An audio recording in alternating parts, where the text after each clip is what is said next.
Kan aneh tuh kalau misalnya ada anak kos yang misalnya mencari alamat itu terus search di internet segala macam, itu tidak ada namanya kos Anda, itu tidak bisa ditemukan gitu. Nah, itu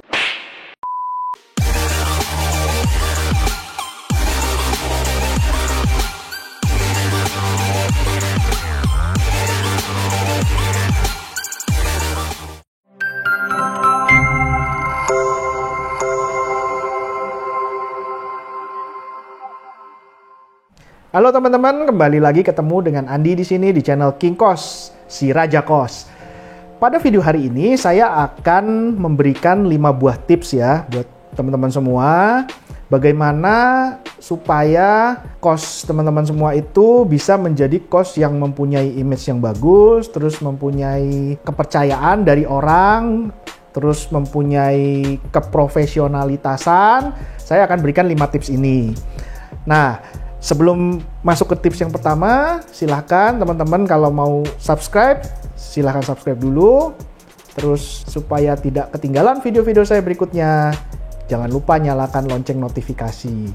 Oke, sekarang kita masuk ke tips yang pertama ya. Tips yang pertama itu ialah kos Anda itu harus punya nama ya. Nama itu brand. Brand itu supaya kos Anda itu bisa dibedakan sama kos-kos yang lain. Nah, kan aneh tuh kalau misalnya ada anak kos yang mencari kos, terus dia mencari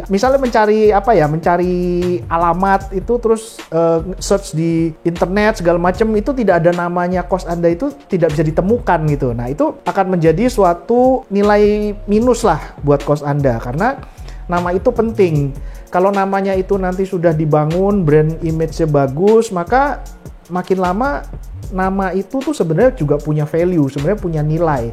Kalau dirupiahin tuh sebenarnya ada angkanya ya untuk nama brand itu. Nah, jadi yang pertama tipsnya adalah harus punya nama dulu. Namanya sih terserah, mau dinamain apa aja bebas. Kalau bisa ada logonya, bikin yang bagus, gambar sendiri juga nggak apa-apa sih sebenarnya. Yang penting mulai dulu, yang penting ada namanya dulu, ada logonya dulu, supaya kos Anda itu bisa dibedakan dari kos-kos yang lain ya. Kalau bisa sih survei dulu sih, udah ada yang nama yang sama apa belum. Kalau bisa sih cari nama yang benar-benar unik yang belum ada dipakai sebelumnya. Terus yang kedua, seperti tadi yang sudah sempat saya bahas di yang poin 1 tadi, kos Anda itu harus bisa ditemukan di internet ya. Sekarang kan udah zaman internet nih. Sekarang orang kalau mau cari kos itu udah jarang itu yang dia pakai koran atau pakai jasa, misalnya jasa dari mulut ke mulut, itu juga bisa. Tapi biasanya anak kos itu cari pertama itu adalah di internet. Mereka lebih senang di internet. Jadi kos Anda itu harus ada di internet. Pertama harus ada di Google Maps. Jadi supaya kalau cari-cari alamat untuk kita direction dari sini mau ke sana, terus dari kos kita mau ke lokasi mana, itu mereka bisa mengukur tuh dari Google Maps itu, mereka bisa mengukur jaraknya kira-kira berapa kilometer ya, kira-kira kalau naik motor, naik mobil itu berapa menit ditempuhnya. Jadi itu wajib hukumnya masuk ke dalam Google Maps. Masuk ke Google Maps, daftarin ke Google Maps itu sebenarnya juga ya susah-susah gampang sih sebenarnya ya. Susahnya itu karena kita butuh surat balasan dari Google, itu yang kadang-kadang lama tuh. Kita sih daftarnya secara online tuh cepat, tapi nanti sebelum kos kita yang kita daftarkan itu bisa masuk ke Google Maps, itu biasanya kita harus menunggu surat respon dari Google itu dikirim ke alamat kita. Nah, nanti di situ ada kode verifikasi. Nah, kita harus masukin tuh kode verifikasinya. Kendalanya selama ini daftarnya gampang, tapi surat verifikasinya itu yang lama. Bisa sebulan, malah kadang-kadang 2 bulan, kadang-kadang malah nggak nyampe. Akhirnya kita harus ulang lagi prosesnya dari awal. Nah, Google Maps itu sangat penting menurut saya.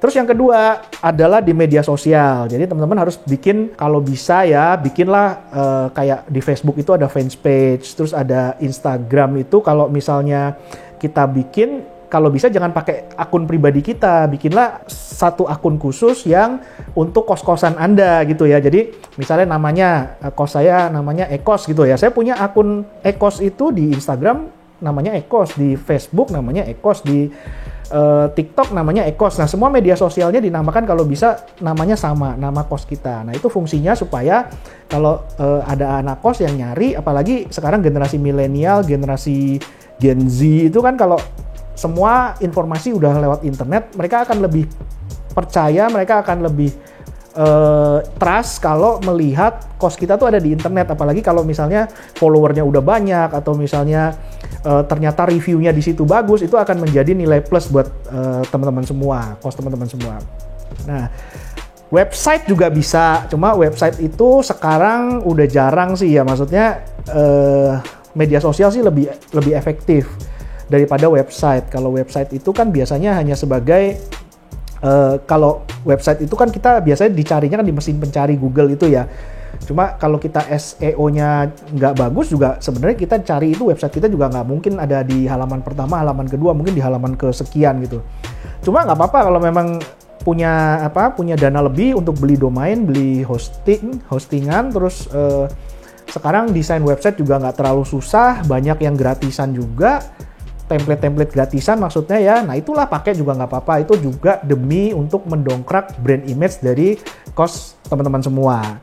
Nah, tadi baru dua ya, satu tadi punya nama, yang kedua harus bisa ditemukan di internet, terus yang ketiga kalau bisa pakailah badan hukum ya, badan hukum itu bisa UD, bisa CV, bisa PT. Memang kalau saya rekomendasinya sih kalau bisa ya nggak usah PT lah ya, kalau memang kita kosnya baru punya satu gitu, kalau pakai PT kayaknya gimana gitu ya, mendingan paling minimal CV lah. Kalau CV itu kan juga nggak terlalu mahal juga untuk bikinnya, kita tinggal cari aja nama CV-nya. Biasanya sekarang kan nama CV pun tuh harus dicek dulu, nggak boleh sama ya. Kalau dulu nama CV itu bebas, tapi sekarang nama CV itu tetap harus dicek ke Kemenkumham kalau nggak salah, itu dicek namanya nggak boleh sama seluruh Indonesia itu. Nah, setelah punya badan usaha, kenapa saya bilang harus punya badan usaha? Karena kaitannya dengan rekening bank. Kalau kita punya badan usaha, misalnya namanya CV Ekos ya, itu saya bisa bikin rekening bank atas nama perusahaan, atas nama CV Ekos. Fungsinya apa? Kalau orang melihat namanya CV atau PT gitu, PT lebih keren lagi sebenarnya, lebih bonafit. Wah ini pasti terpercaya, ini pasti bonafit ini ya. Begitu juga kalau misalnya pada saat ada anak kos yang mungkin masih di luar kota, sering kejadian soalnya.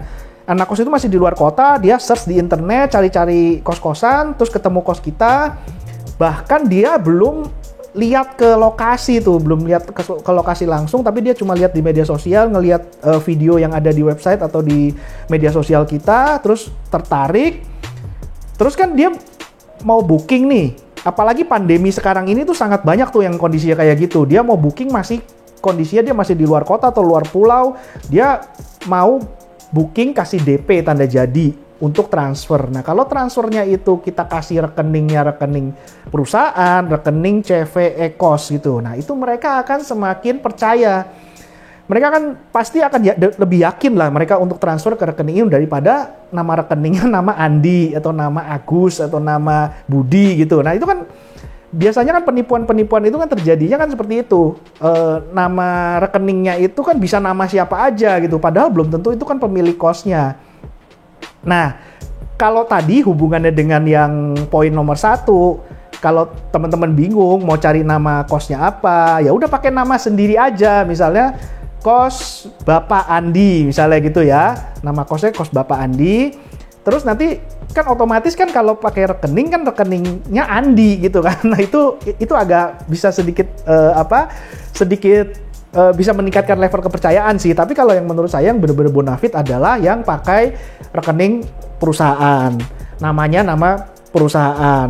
Nah, itu akan lebih gampang lah. Saya banyak sekali terima DP, bahkan anak kosnya itu belum pernah ketemu saya, belum pernah ngeliat datang ke lokasi kosnya, tapi mereka sudah berani itu transfer. Karena apa? Karena kos saya punya brand, kos saya punya badan hukum resmi, kos saya punya rekening resmi, sehingga ketika dia mau transfer itu mereka udah nggak takut lagi tuh, oh ini pasti resmi, ini nggak mungkin bohong-bohongan. Oke. Itu yang keberapa tadi ya? Yang keempat ya. Sekarang yang terakhir adalah kita kalau masuk kita pasang entah iklan, entah kita posting sesuatu di media sosial segala macam, pakailah kalau bisa nomor handphone yang pasca bayar. Itu juga akan meningkatkan level confidence si anak kos, calon anak kos untuk berhubungan dengan kita. Contohnya kalau saya kan pakai kartu Halo. Kartu Halo itu kan sangat khas sekali ya. Kartu Halo itu kan depannya itu kan 0811. Itu pasti kartu Halo. Nah kalau yang operator lain saya nggak tahu ya, kalau pasca bayar XL atau pasca bayar Indosat itu ada ciri khasnya nggak itu 08 berapa gitu ya. Kalau kita punya nomor yang pasca bayar yang bonafit kayak kartu Halo itu 0811, itu kan orang pasti lebih percaya gitu. Kenapa? Karena orang kalau mau bikin kartu Halo ya, kalau mau daftar kartu Halo itu kan dia pertama pasti harus dia dimintain KTP. Jadi nggak mungkin kita nggak pakai KTP tuh bisa bikin kartu Halo tuh nggak mungkin. Jadi itu minimal kalau kita mau nipu ya, coba teman-teman cek deh. Penipuan-penipuan yang sering terjadi itu biasanya pakainya adalah kartu-kartu prabayar yang belinya murah langsung buang sekali buang. Ada nggak yang nipu pakai kartu Halo yang kepalanya 0811 sekian? Kan jarang, bisa dibilang mungkin nggak ada. Karena apa? Karena kalau dia nipu itu bisa diceknya tuh gampang karena KTP kita tuh terdaftar di kantor operator selulernya itu, kecuali kalau nomor kita disalahgunakan ya, nomor kita diambil terus dipakai untuk nipu, nah itu lain cerita. Tapi kalau pengalaman saya, kalau nomornya kartu Halo itu biasanya orangnya bener-bener ada dan orangnya itu ya dalam tanda kutip dia lebih bonafit lah. Itu 5 tips dari saya yang teman-teman semoga berguna gimana supaya meningkatkan kepercayaan brand image dari kos teman-teman semua. Nah, kalau teman-teman merasa bermanfaat dengan video ini, jangan lupa subscribe karena saya akan terus memberikan video-video tips-tips untuk pengelolaan kos di video saya yang akan datang. Terima kasih sudah menonton dan sampai jumpa di video yang akan datang. Dadah!